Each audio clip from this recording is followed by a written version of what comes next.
السلام علیکم ورحمۃ اللہ وبرکاتہ نحمدہ ونصلی علی رسولہ الکریم اما بعد۔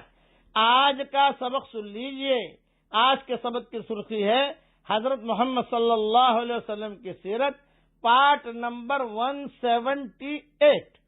اب حضرت سلمان فارسی کو یہ یہودی لے کر مدینہ منورہ آئے۔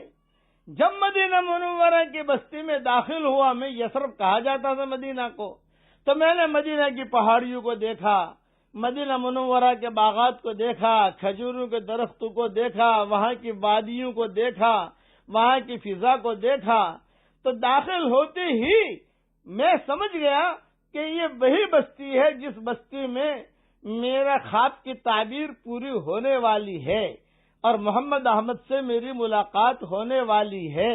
یہ وہی بستی ہے۔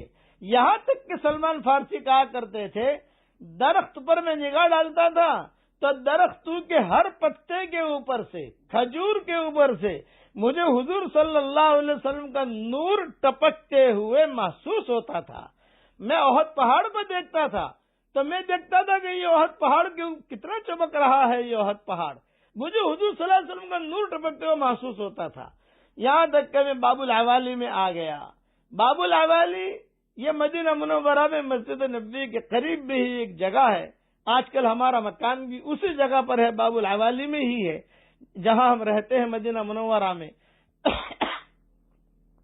وہاں بہت بڑا باغ ہوتا تھا کسی یہودی کا۔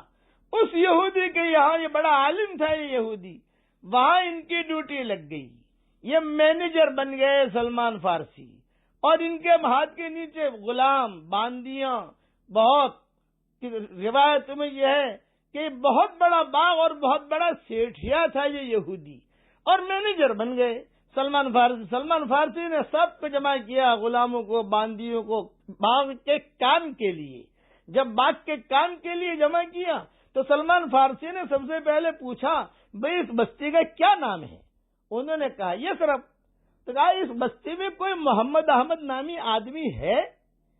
تو انہوں نے کہا یہاں محمد احمد نامی آدمی کوئی نہیں ہے، لیکن ہم سن رہے ہیں کہ مکہ مکرمہ میں وہ ظاہر ہو گئے ہیں اور مکہ مکرمہ سے ہجرت کر کے مدینہ منورہ وہ آنے والے ہیں، لیکن کب پہنچتے ہیں، کہاں پہنچتے ہیں، کیا پروگرام ہے، یہ ہمیں کچھ پتا نہیں۔ تو حضرت سلمان فارسی نے ان سب کی ڈیوٹی لگا دی کہ تم لوگ کھجور دینے کے لیے جاؤ گے مارکیٹ میں اور دودھ خریدنے کے لیے جاؤ گے مارکیٹ میں، تو سب سے لوگوں سے تحقیق کرو کہ یہ آدمی کب آ رہا ہے، یہ آدمی کب آ رہا ہے، یہ محمد احمد کب آ رہے ہیں۔ تو روزانہ رات کو سلمان فارسی جب ان لوگوں سے حساب لیتے تھے پیسے کا، تو سب سے پہلا سوال کرتے تھے اور یہ کہتے تھے، بھئی وہ محمد احمد نامی آدمی کی کوئی رپورٹ ہے، کوئی رپورٹ؟ میں کہتا چرچے چل رہے ہیں مدینہ میں، چرچے ہیں، آنے والے ہیں، لیکن ابھی تک کوئی خاص رپورٹ نہیں ہے۔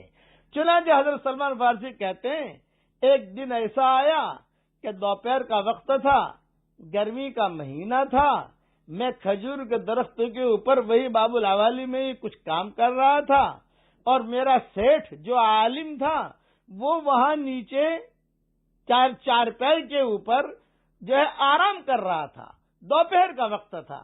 اتنے میں اس کا چچا زاد بھائی، وہ بھی یہودی تھا، وہ بھاگا ہانپتا کاپتا وہ آیا اور دونوں بھائی باتیں کرنے لگے۔ میں اوپر سن رہا تھا، اور دونوں بھائیوں نے، وہ بھائی جو ہانپتا کاپتا آیا اس نے کہا، بھائی کچھ سنا؟ یہ کبھی نہیں، کچھ بھی نہیں سنا۔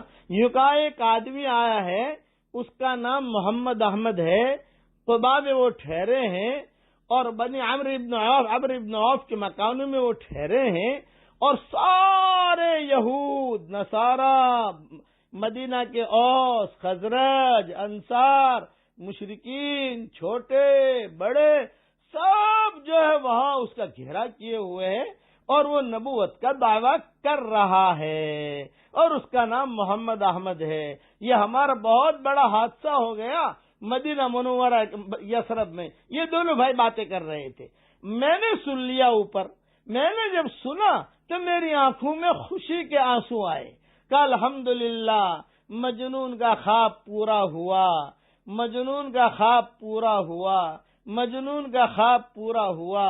یہ کہہ کر میں آہستہ آہستہ کر کے پہلے تو میرے دل میں آیا چھلانگ لگاؤں، لیکن میں نے اپنے آپ پر قابو کیا، کنٹرول کر کے آہستہ آہستہ نیچے اترا، اور نیچے اتر کر میرے سیٹھ سے پوچھا کہ سیٹھ صاحب، آپ کے بھائی آپ کو کہہ رہے تھے محمد احمد، قبا، یہ ساری باتیں، یہ کیا میٹر ہے؟ تو میرے سیٹھ نے مجھے ایک تھپڑ مارا، یہ کہا تو غلام آدمی ہماری باتیں سنتا ہے، یہ راز کی بات ہے، جا کام کر، باغ میں کام کر، باغ میں کام کر۔ خیر میں نے برداشت کر لیا۔ رات جب ہوئی، جب سیٹھ گھر چلا گیا، باندیا غلام سو گئے، تو رات میں کھجورے لے کر حضرت محمد صلی اللہ علیہ وسلم کے مکان کو دیکھنے کے لیے میں وہاں پہنچا، قبا پہنچا۔ اب میٹر آئی قبا کی۔ جب قبا پہنچا تو وہاں سے یعنی باب الاوالی سے قبا 3 میل کا فاصلہ ہے۔ میں نے ان سے پوچھا بھئی محمد احمد نامی آدمی آئے ہیں، وہ کہاں ٹھہرے ہیں؟ تو انہوں نے کہا کہ یہ جو کلثوم ابن ہدم ہے ان کے مکان پر ٹھہرے۔